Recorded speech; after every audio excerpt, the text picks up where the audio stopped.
시간 함께 해주시기를 성호병으로 청하고 시작하겠습니다. 성모와 성자와 성령의 이름으로 아멘. 반갑습니다.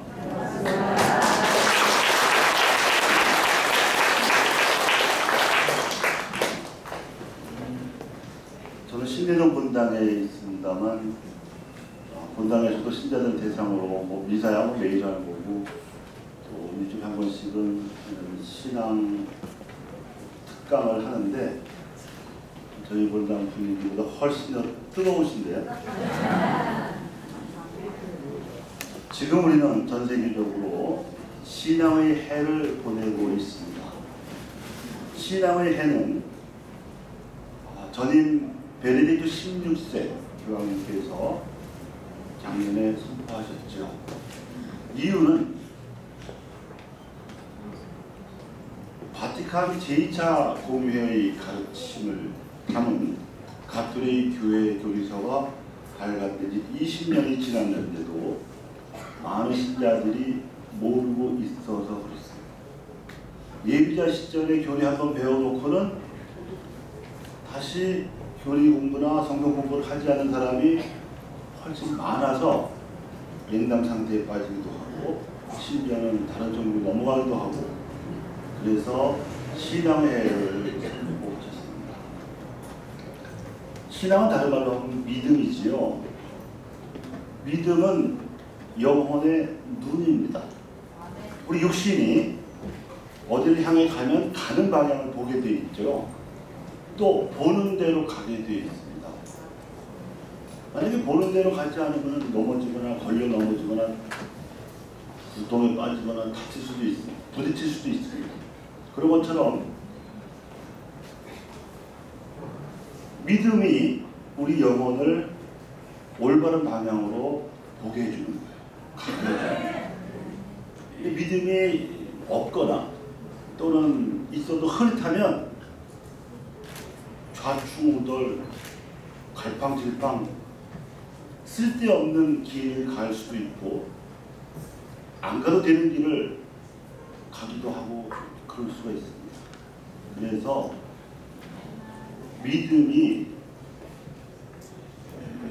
정확해야 됩니다. 제대로 알아야 한다 그랬죠. 우리가 대축일 미사나 주일 미사 때마다 바로 이 신앙을 고백합니다. 대신경도 있고 사도신경도 있습니다만 내용은 완전히 동일한 것입니다.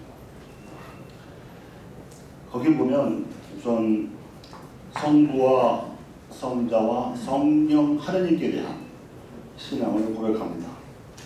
그 중에 성자 예수 그리스도께 대한 신앙 고백이 제일 길죠.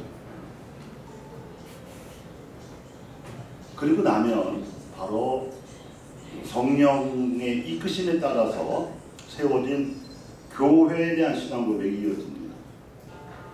그리고 나면 그 교회 생활에서 일어나는 신앙의 신비, 즉 사도들 모든 성인의 통공과 죄의 용서와 육신의 부활과 영원한 삶을 믿는다고.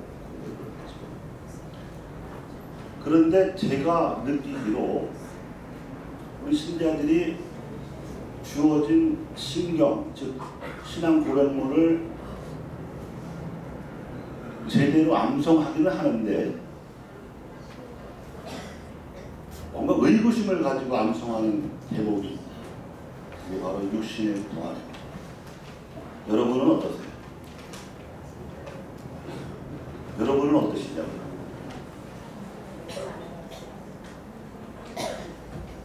확실하게 아실 필요가 있습니다. 그래야 그 신앙 고백이 살아있죠.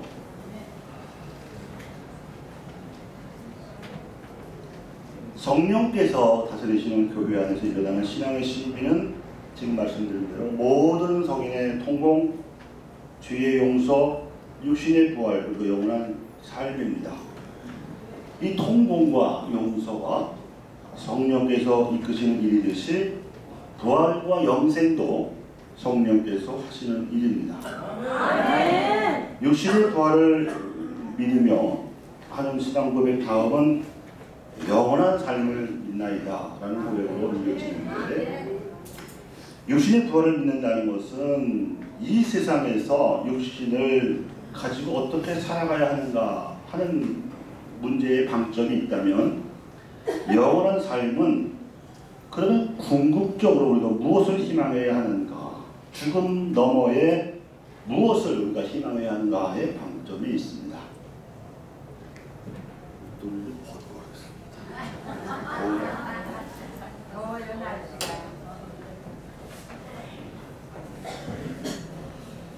첫 번째 말씀드릴 것은 죽음에 대해서. 육신의 죽음은 부활의 관문입니다. 누구나 한 번은 죽습니다. 살아있는 사람은 누구나 거쳐야 하는 통과 의례가 죽음입니다. 죽음을 우리 말 표현에서는 돌아가셨다 이렇게 표현한 게 일반적이고, 그 다음에 이제 한자말을 쓸 때는 별세하셨다 또는 차비하셨다 그렇게 표현하죠. 이 표현들을 살펴보면 우리 선조들이 죽음에 대해서 어떻게 이해하고 있었는지를 알 수가 있습니다. 돌아간다는 말부터 살펴보면, 돌아간다는 말은 글자 그대로 왔던 곳으로 다시 간다는 뜻이죠. 죽음은 돌아가는 것입니다. 별세는 이 세상과 이별한 뒤 저 세상으로 가는 것이 죽음이라는 뜻입니다. 또 죽음을 타겟 하는 것이라고도 말하는데, 타겟, 다시 말하면 다른 세계로 간다. 그렇죠? 그래서 이 세 가지 표현 모두가 죽음을 소멸, 즉 끝이 아니라 다른 차원으로 올라간다는 생각을 담고 있습니다. 그러니까 우리 선조들이 비록 예수님을 모르고 하나님을 믿지 않았을 때에도 진리를 추구하던 이 배달견의 정신 전통에 따라서 희미하면 알고 있었던 거죠. 그래서 표현이 돌아간다, 별세했다, 타계했다 이렇게 말하는 거죠. 살아있는 사람은 모두가 죽습니다. 아무도 여기에 대해서 의문을 묻지 않습니다. 사람뿐만 아니라 살아있는 모든 생명체가 때가 되면 죽지요. 그것은 하나님의 벌이 아닙니다. 그래서 묻지 않는 거죠. 그런데 오직 성경을 기준으로 한 신앙만이 죽음의 원인을 묻습니다. 자연적인 죽음의 원인을 묻는 것이 아니에요. 근본적인 원인을 묻습니다. 죽음이 죄의 결과입니다. 원조들이 원죄를 지었기 때문에 죽음이 들어갔다고 성경에 써 있습니다. 사도 바울도 그 점을 증언하지요. 그런데 이것은 육신의 죽음을 말하는 것이 아니라 영혼의 죽음을 말하는 것입니다. 아멘. 아멘. 하나님과 관계가 단절된 영혼은 생기를 얻지 못하기 때문에 죽은 상태에 놓여 있습니다. 모를 뿐이죠. 자동차에 기름 넣지 않고 달릴 수 있나요? 좋습니다. 그런데 믿지 않는 사람의 영혼은 그 상태에 있는 거예요. 에덴 동산의 얘기를 한번 해보죠. 에덴 동산을 만들어 놓으신 하나님께서 아담과 하와를 창조하시고 숨을 불어 넣으신 다음에 에덴 동산의 모든 것을 허락하셨습니다. 잘 돌보라고 하셨습니다. 엄청난 위임을 받은 거죠. 그런데 단 하나, 선과 악을 알게 하는 과실 외에는 절대 손대지 말라고 했어요. 따먹는 날 너는 죽는다. 그런데 교묘하게도 사탄이 뱀의 형상으로 찾아와서 유혹했습니다. 먼저 하와가 그 꼬임에 빠졌고 그 다음에 아담도 빠졌습니다. 그런데 따먹고 나서 갑자기 부끄러워졌어요. 알몸인 것도 부끄럽고 하느님의 그 지엄한 말씀을 어긴 것도 부끄러워서 몸은 가리고 피했습니다. 그런데 하느님께서 그 아담과 하와가 지나가신 것을 보고 물었죠. 아담아, 너 어디 있느냐?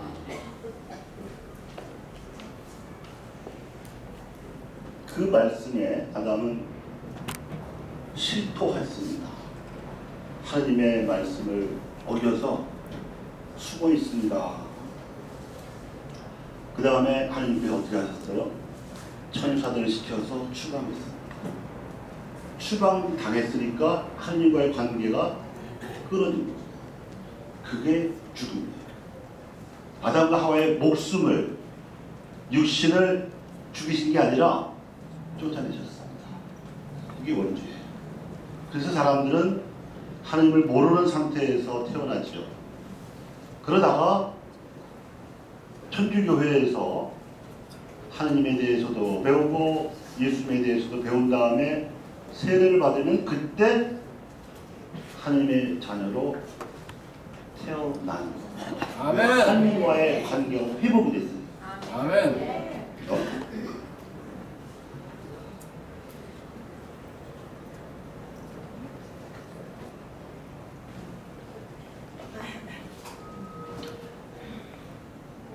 예수님께서 이 세상에 오신 이유는 사람들에게 하느님을 올바르게 알게 하고 하느님의 뜻에 따라 살게 하시려는 것이었습니다. 예수님 오시기 전에도 구약 이스라엘 백성들이 여러 예언자들의 가르침 덕분에 아브라함부터 모세, 엘리야 등등 많은 하느님의 사람들의 노력에 힘입어서 하느님에 대해서 알고는 있었어요. 이름은 알고는 있었어요. 뜻을 알고는 있었는데 제대로는 몰랐어요. 예수님께서 오셔서 하느님이 누구신지 직접 하느님과의 아주 가까운 관계도 보여주시고 하느님 나라에 대해서 이모저모로 여러 가지 비유로 말씀도 하셨고 그리고 믿음의 눈을 열어주기 위해서 기적도 많이 행하셨어요. 아멘. 그래서 우리가 예수 그리스도의 이름으로 세례를 받으면 하나님의 자녀로 다시 태어나게 되는 겁니다. 아멘. 아멘. 예수님께서는 다시 태어난 우리에게 영적으로 생명을 얻어서 살아갈 수 있도록 당신 자신을 우리에게 빵으로 주셨습니다. 성체성사지요. 요한복음 6장 47절에서 51절에 보면 이런 말씀이 있습니다. 내가 진실로 너희에게 말한다. 믿는 사람은 영원한 생명을 얻는다. 아멘. 나는 생명의 빵이다. 너희 조상들은 광야에서 마늘을 먹고도 죽었다. 그러나 이 빵을 먹는 사람은 죽지 않는다. 아멘. 나는 하늘에서 내려온 살아있는 빵이다. 아멘. 누구든지 이 빵을 먹으면 영원히 살 것이다. 아멘. 내가 줄 빵은 세상에 생명을 준 나의 살이다. 아멘. 이 빵을 먹는 사람은 죽지 않는다는 것이 육신의 죽음을 겨냥하는 말이 아니지요. 아니지요. 이 빵을 먹는 사람은 예수님의 말씀을 지켜야 합니다. 내가 진실로 너희에게 말한다. 내 말을 지키는 이는 영원히 죽음을 보지 않을 것이다. 요한복음 8장 51절의 말씀입니다. 더 나아가서 사도 바울은 예수님께서 우리 안에 계시는 것이야말로 참된 생명임을 이렇게 증언합니다. 그리스도께서 여러분 안에 계시면 몸은 비록 죄 때문에 죽은 것이 되지만 의로움 때문에 성령께서 여러분의 생명이 되어주십니다. 로마서 8장 10절의 말씀입니다. 이렇게 되찾은 생명은 육신의 죽음에도 불구하고 되돌릴 수가 없습니다. 오히려 육신의 죽음을 통해서 그 생명이 영원성을 차지하는 것입니다. 그래서 육신의 죽음이 부활의 관문이라고 하는 것이죠. 그러니까 믿는 이들은 죽음을 두려워할 필요가 있어요, 없어요? 없습니다. 하나님을 떠나는 걸 두려워해야지 죽을 걸 두려워할 필요가 없습니다. 오히려 죽을 때 웃으면서 죽어요. 아멘. 아멘. 하느님 그동안 평안히 살 수 있도록 여러 가지 은총 주셔서 감사합니다. 아멘. 제 영을 하느님 아버지께 맡깁니다. 아멘. 마지막 말이 되게 되는 거죠. 예수님처럼. 아멘. 근데 안 믿는 사람들은 어떻게 될지 모르니까 두려워하죠. 극도로 공포스러워하죠. 죽기보다 더 싫어하는 게 없을 거예요. 이제 육신의 부활에 대해서 본격적으로 말씀을 드려보겠습니다. 육신의 부활이라는 사도신경의 표현은 죽은 이들의 부활이라는 성경적인 표현을 더 구체적으로 표현한 것입니다. 이사야 예언서 26장 19절에 당신의 죽은 이들이 살아나리이다 하는 말씀이 있습니다. 여기서 말하는 육신의 부활은 시체가 다시 살아나는 소생이나 환생이 아니라 그야말로 예수님께서 이룩하신 부활, 그것을 직접 말하는 것입니다. 우리가 죽으면 육신은 자연으로 돌아갑니다. 창세기 3장 19절에 너는 먼지이니 먼지로 돌아가리라 하는 말씀이 이루어지는 것입니다. 이것은 하나님께서 이룩하신 자연의 섭리입니다. 그리스도인의 부활은 예수 그리스도의 부활에 근거합니다. 사도 바울은 역설했습니다. 고린토전서 15장 16, 20, 23절에 보면 죽은 이들이 되살아나지 않는다면 그리스도께서도 되살아나지 않으셨을 것입니다. 그러나 이제 그리스도께서는 죽은 이들 가운데서 되살아나셨습니다. 죽은 이들의 만물이 되셨습니다. 그러나 각각 차례가 있습니다. 만물은 그리스도이십니다. 그 다음은 그리스도께서 재림하실 때 그분께 속한 이들입니다. 예수님의 부활도 소생이나 환생이 아닙니다. 원래 천지 창조 때부터 하나님과 함께 계시던 분이 세상에 오셨다가 하나님의 자리로 돌아가신 거예요. 하나님으로 살아나신 거예요. 이와 마찬가지로 그리스도인의 부활도 하나님의 자녀로 살아나는 일입니다. 베드로 사도 역시 이 희망을 신명나게 전합니다. 베드로전서 1장 3, 4절에 보면 하나님께서는 당신의 크신 자비로 우리를 새로 태어나게 하시어 죽은 이들 가운데서 다시 살아나신 예수 그리스도의 부활로 우리에게 생생한 희망을 주셨고 또한 썩지 않고 더러워지지 않고 시들지 않는 상속 재산을 얻게 하셨습니다. 아멘. 예수님께서는 당신의 부활을 믿지 못하겠다는 토마스 사도를 위해서 옆구리까지 보여주셨습니다.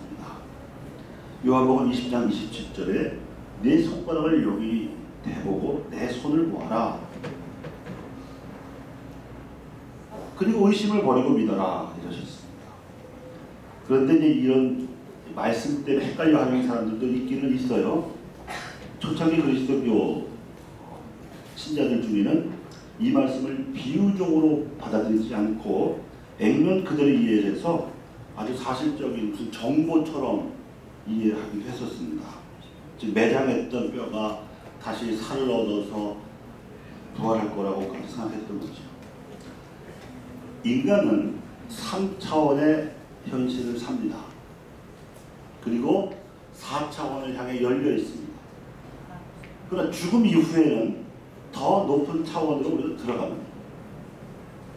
예수님도 인간으로서 3차원의 현실을 살아가셨기 때문에 그리고 그 현실에서 통용되는 인간의 언어로 말씀하셨기 때문에 죽음 이후의 차원에 대해서는 비유적으로밖에 말씀하실 수가 없는 거예요. 이게 언어 양비 해도 알아들을 수가 없는 게 인간입니다.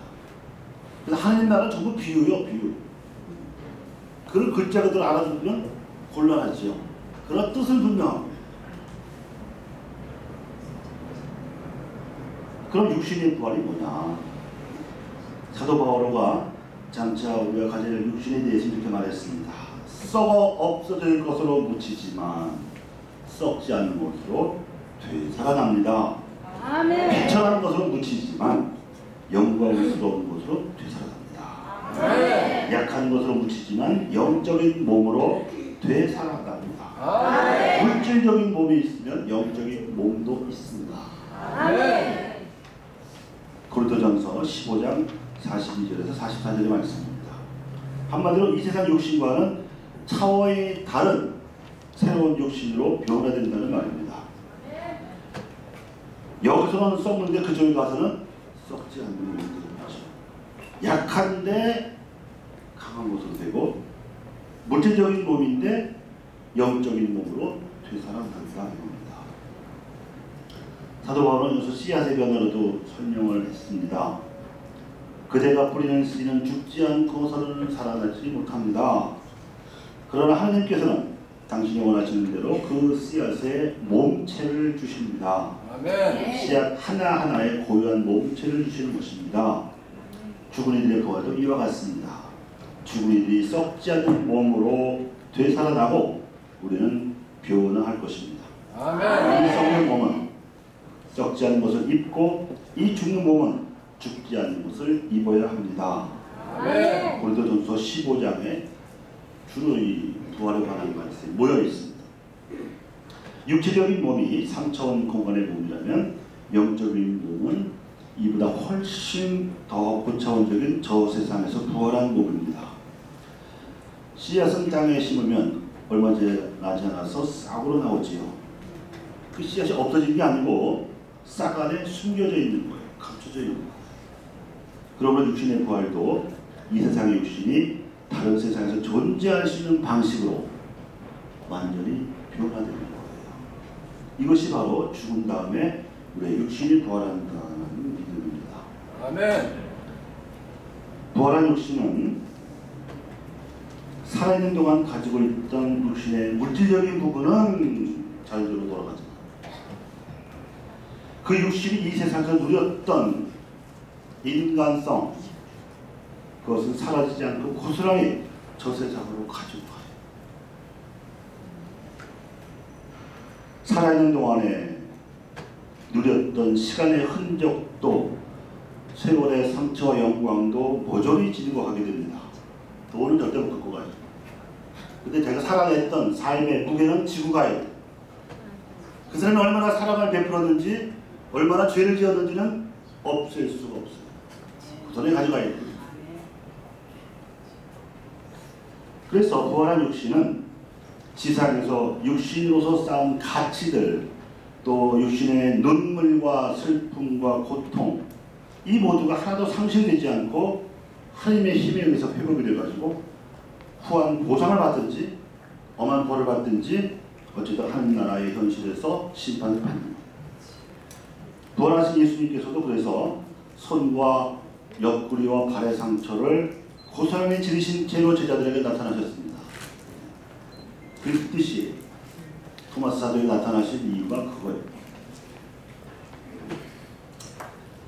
예수님이 왜 손과 옆구리와 발에 상처를 입으셨습니까? 십자가를 짊어지더라고요. 십자가를 왜 짊어지셨습니까? 우리의 죄를 용서해 주시려는 사랑 때문에 받은 상처예요. 영광의 상처다 이거죠.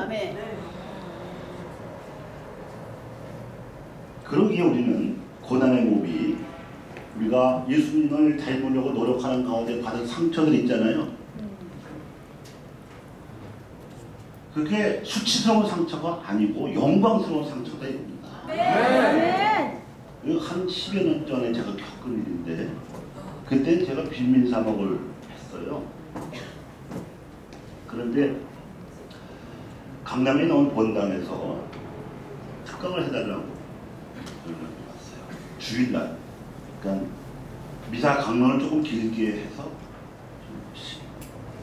사순절 특강을 해달라고 했어요. 근데 이제 손님으로 갔으니까 고해성사를 보려는 신자들이 줄이 길어서 저분들이 좀 도와드렸어요. 그러니까 그때는 신자가 많잖아요.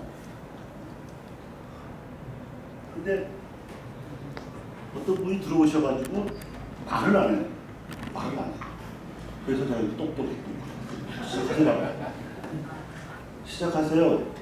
에휴, 할머니 목소리인데 한숨부터 쉬시는 거예요. 이제 말씀하셔도 됩니다. 그랬더니 사는 게 다 죄지고 신부님이 알아서 다 사해주세요.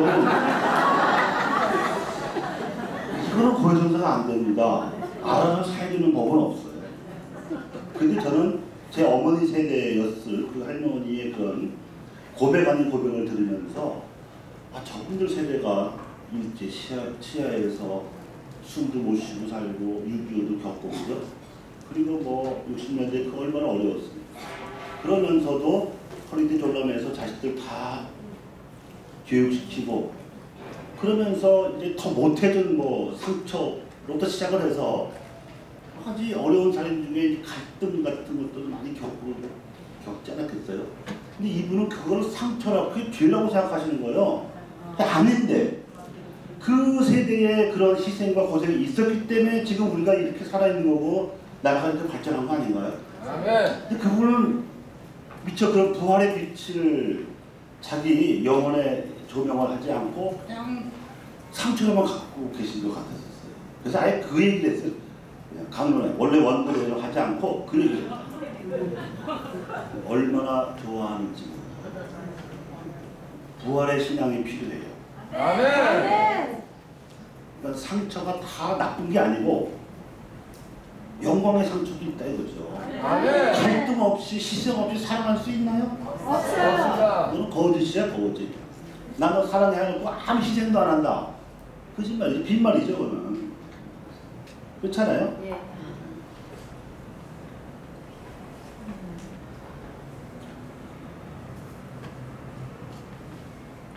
이 현실을 두고 사도 바울가 증언하기를 장차 우리에게 계시될 영광의 빛 견주면 지금 이 시대에 우리가 겪는 고난은 아무것도 아니라고 생각합니다.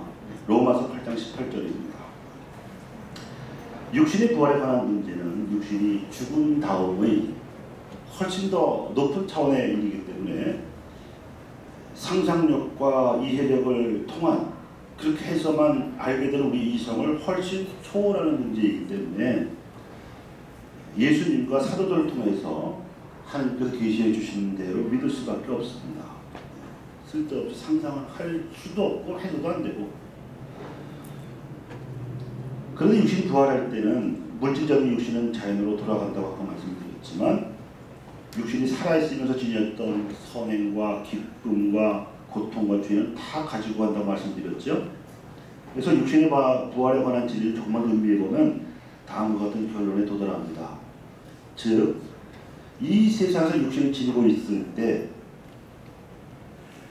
천국의 삶을 살아야 한다. 아멘. 육신으로 깨끗한 삶을 살아야 한다 그 말이에요. 이것으로 죄를 짓지 말고 사랑을, 선행을, 봉사를 그게 천국이죠. 그래서 죽기 전에 만약에 미웠던 감정 놓고 가야 되고요. 고통 내려놓고 가야 되고요. 분노, 미워하는 마음 용서놓고 가야 돼요. 아멘. 용서는 하나님만 하실 수 있는 게 아니에요. 우리 스스로도 할 수 있어요. 우리에게 잘못한 일을 우리가 주일에 나오잖아요. 용서할 수 있어요. 그 용서 안 하고 가면 그게 다 짐이 되네. 그렇잖아요?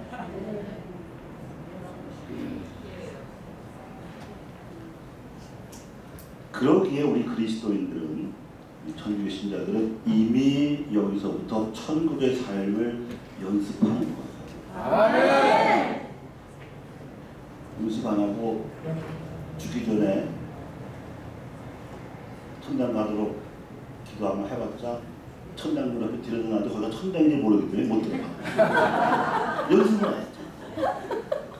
못 들어간다니까.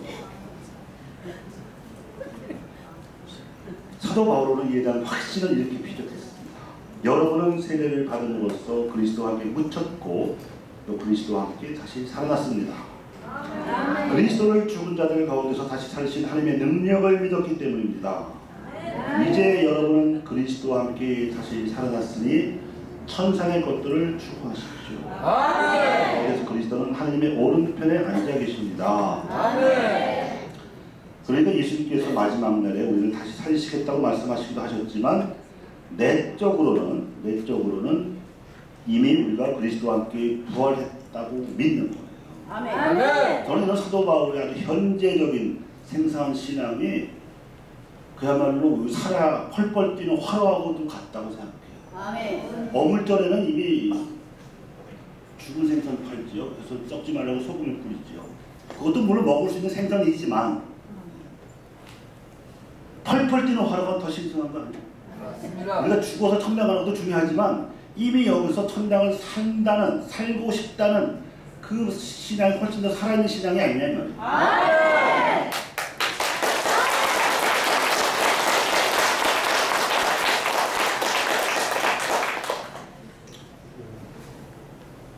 하나님의 생명을 세례를 통해 시작을 했고 성사성을 통해서 우리가 지속하고 있기 때문에 우리는 얼마든지 지금 여기서 천국을 살 수가 있어요.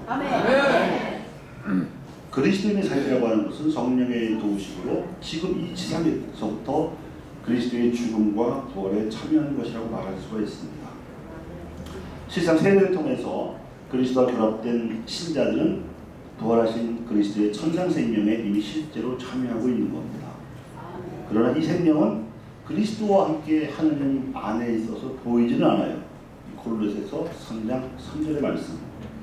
성체 안에 계신 그리스도의 몸으로 살아가는 우리는 이미 그리스도의 몸에 속해 있습니다.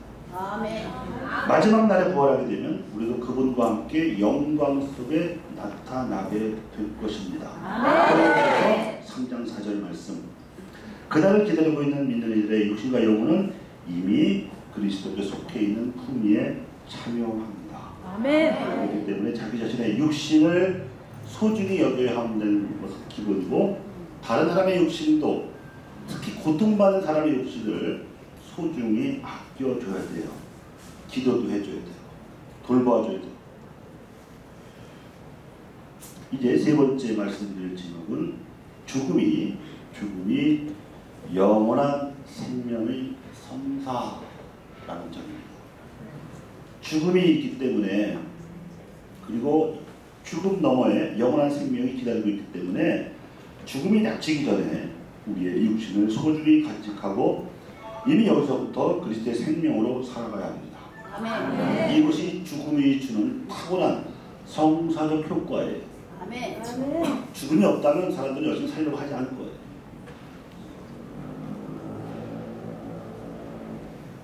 예수 그리스도께서도 죽음 없애신 게 아닙니다. 죽음을 이기셨지.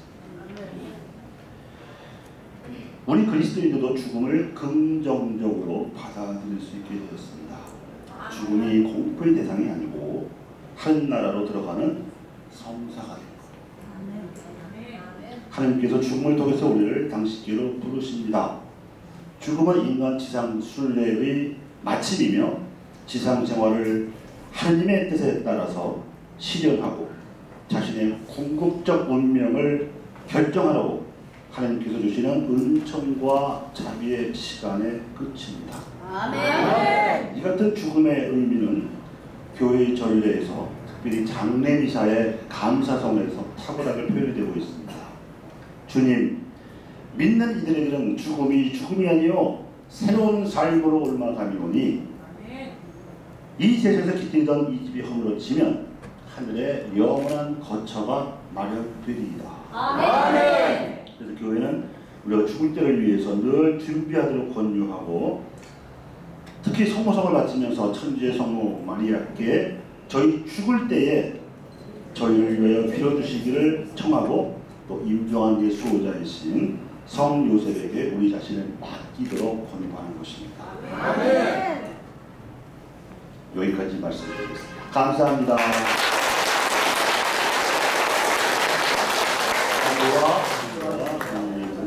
아멘. 응?